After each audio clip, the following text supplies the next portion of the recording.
Before we get into the video, could everyone please subscribe to my channel? Thank you so much. The front door banged against the wall so hard that the picture frames rattled.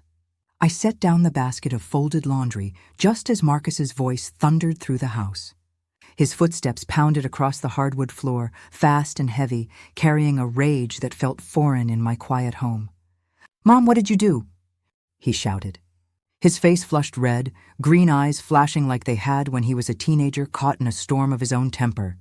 "Chloe just called me in tears. You changed the password on your card." She was humiliated at the store, standing there with a cart full of groceries she couldn't pay for. Everyone was staring. I stayed in the doorway of the living room, bracing myself. "Marcus, I changed it because it's my card, my money. I'm not obligated to leave it open for anyone to use." He threw his hands in the air. "We're family.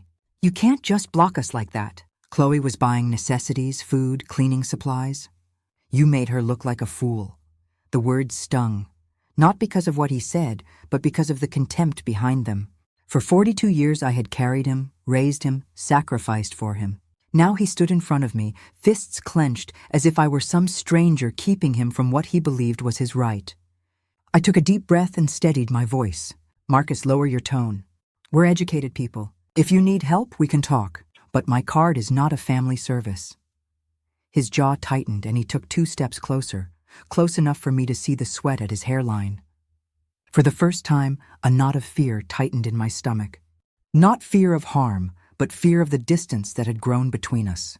A distance wide enough to make my only son look like a stranger. The laundry basket still sat in the hall, but I no longer cared about shirts and linens. The fight that had begun in a grocery store was now rooted in my living room, and it was only the beginning. I steadied myself, though my knees felt weak, and looked him straight in the eye. "Marcus, do you remember how I worked nights at Memorial Hospital after your father passed? I took every extra shift so you could stay in school. I paid your tuition when the scholarships ran out.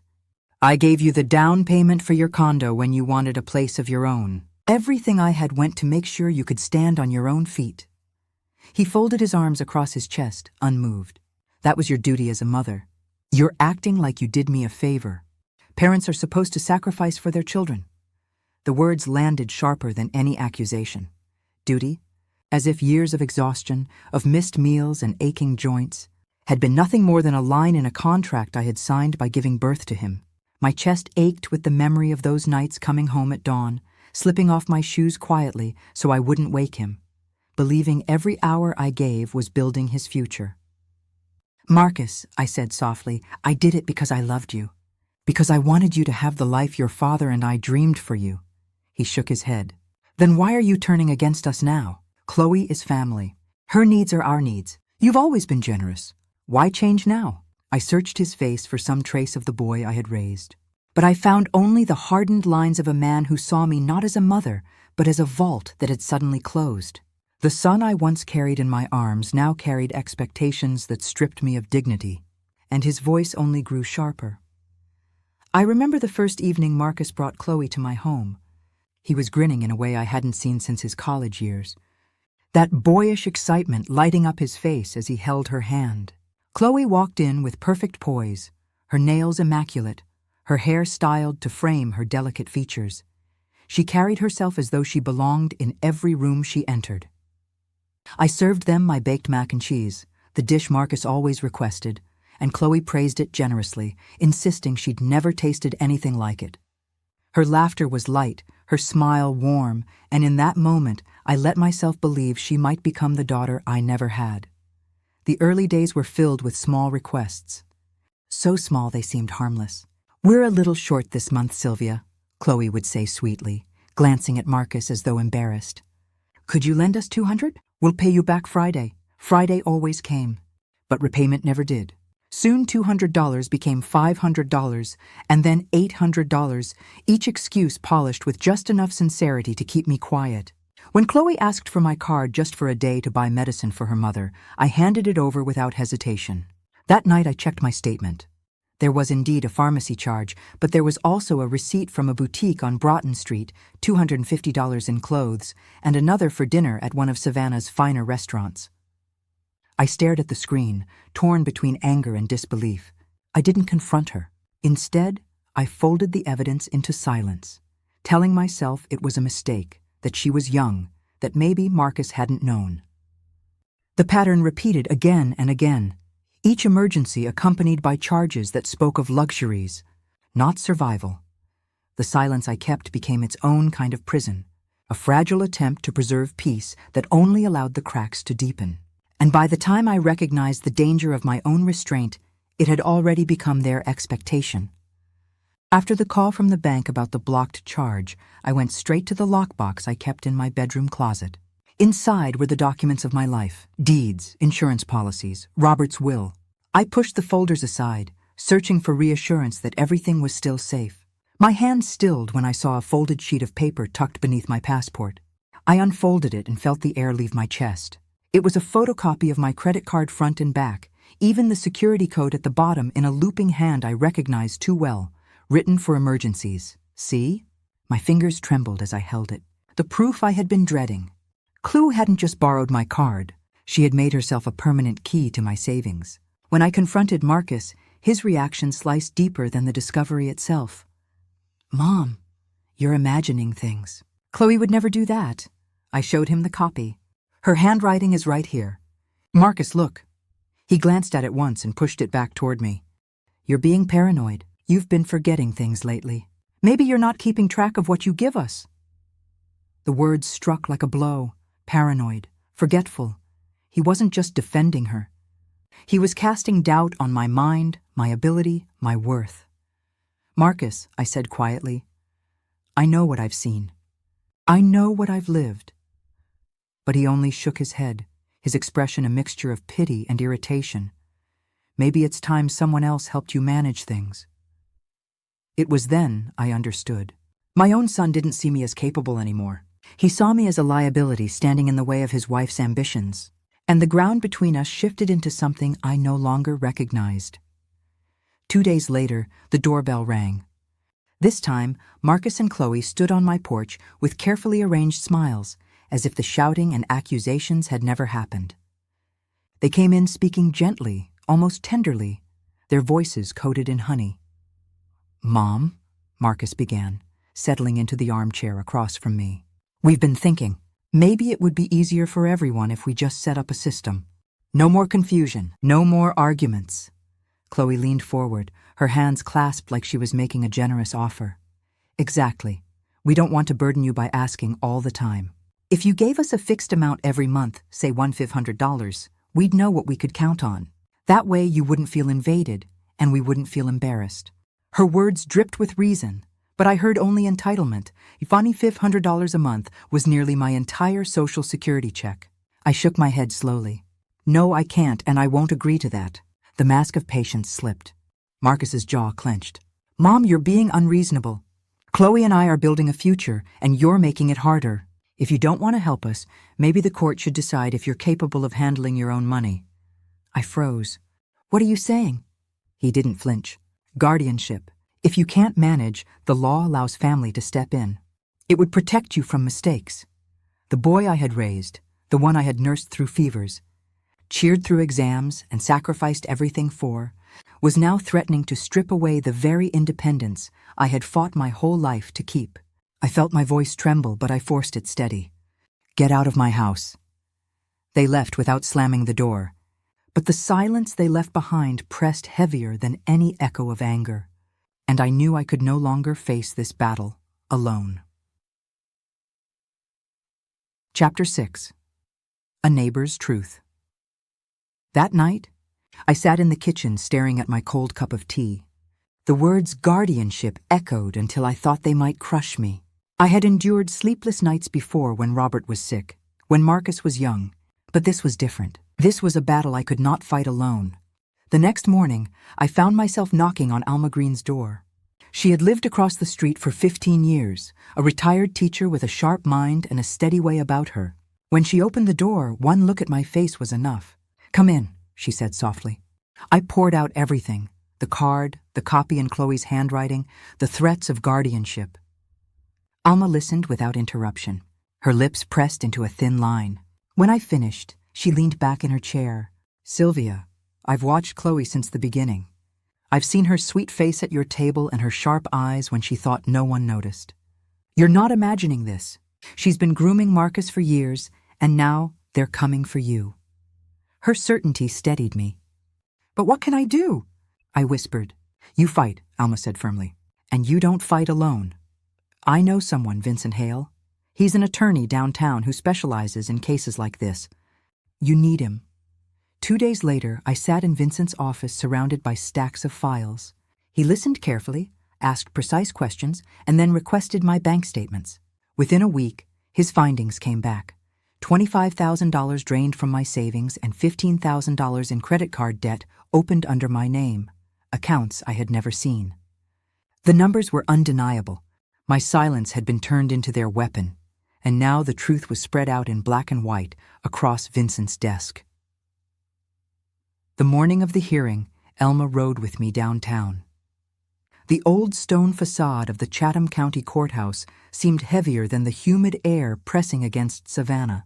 My hands shook as I clutched the file Vincent had prepared, though he carried his own thick binder of evidence. I told myself to breathe, that I had nothing to hide, but the thought of facing Marcus in that room nearly broke me. Inside the courtroom, Marcus and Chloe sat with their young lawyer, whispering furiously. Chloe's eyes met mine briefly, cool and steady, before she looked away. Marcus never looked up. I sat beside Vincent, my heart beating loud enough to drown the hum of shuffling papers. When it began, their lawyer painted me as paranoid, confused, unable to keep track of my own accounts. Marcus took the stand, speaking with practiced sorrow. "She's not the mother I grew up with," he said. "She forgets things, accuses us of theft. We're only trying to help." Chloe dabbed her eyes with a tissue, nodding at his every word.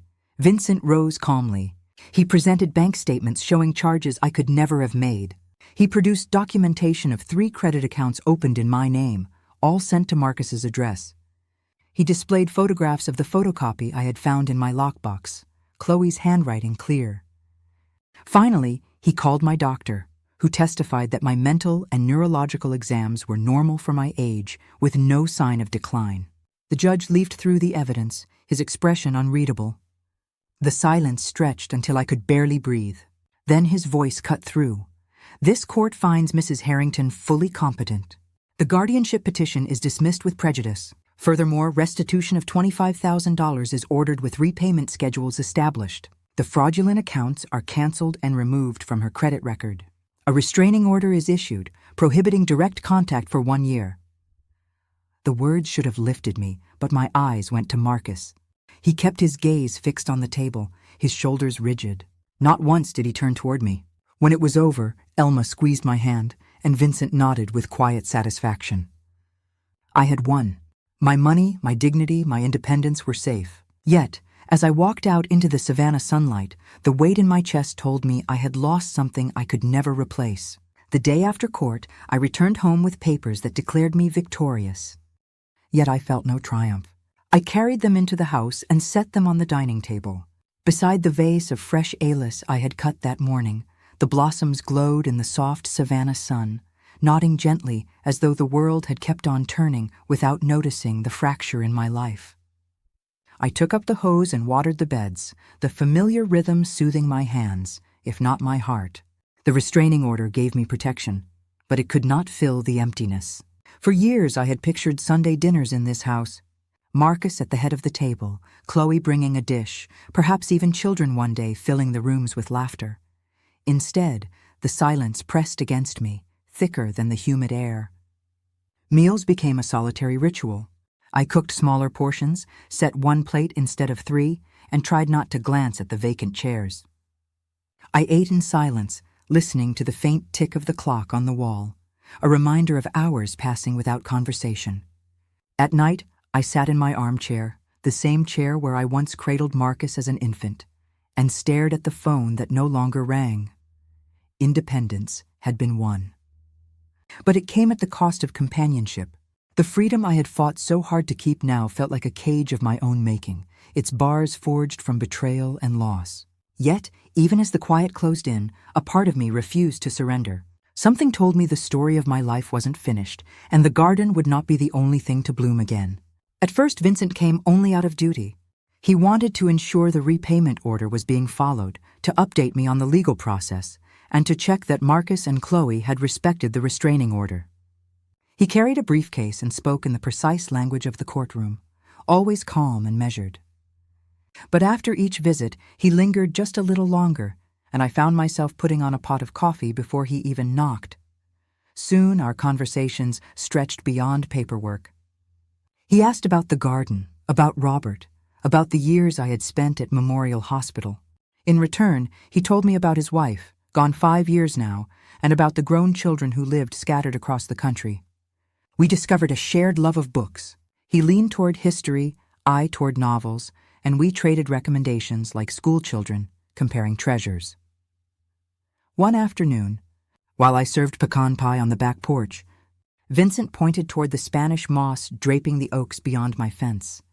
He spoke of the city's history, of how Savannah had endured fires, wars, hurricanes, and still stood proud. Resilience is woven into this place, he said. His words struck something in me because I realized resilience was woven into me too. The house, once so heavy with silence, began to feel warm again. Laughter crept back into the rooms. Not the laughter I had dreamed of from Marcus and grandchildren, but laughter all the same. Vincent's presence softened the edges of my loneliness. He never treated me like a burden, never hinted at what I owed him. He valued my company, and that was something I hadn't felt in years. Little by little, I allowed myself to trust him, not as a lawyer, not as a savior, but as a man who saw me as more than my money or my mistakes. And in that trust, something long buried began to stir, a fragile hope that life still held space for joy. The months that followed were steady, like the tide smoothing rough sand after a storm. Vincent continued to visit, not with files or legal updates anymore, but with a smile and fresh stories from his day. Alma, ever loyal, teased us both about how obvious it was becoming. By the time spring came, the decision felt natural, as though life itself had been nudging me toward it. We were married on a mild April afternoon beneath the oaks in my own backyard. Elma stood as my witness, her hands clasped in quiet pride, while Vincent's brother traveled from Charleston to stand for him. There was no music but the birdsong, no gown but the soft blue dress I had owned for years, and no extravagance but the flowers I had tended myself, geraniums and roses blooming as if in blessing. As we exchanged vows, I felt the weight of the past lift piece by piece. I had lost nearly $40,000, drained not just from my savings but from my heart, and with it, I had lost my only son to his own greed. That grief would never vanish, but it no longer defined me. What remained was my dignity, intact despite the battles, and a love that asked for nothing but my companionship in return. Our home together became a place of laughter, of books stacked on the table, of evenings spent in the garden with coffee as the sun fell low. It was not the life I had once imagined, but it was mine, and it was enough. Sometimes you must lose everything to finally have everything that matters. If you were in my place, would you cling to family that betrayed you or choose to live on your own terms?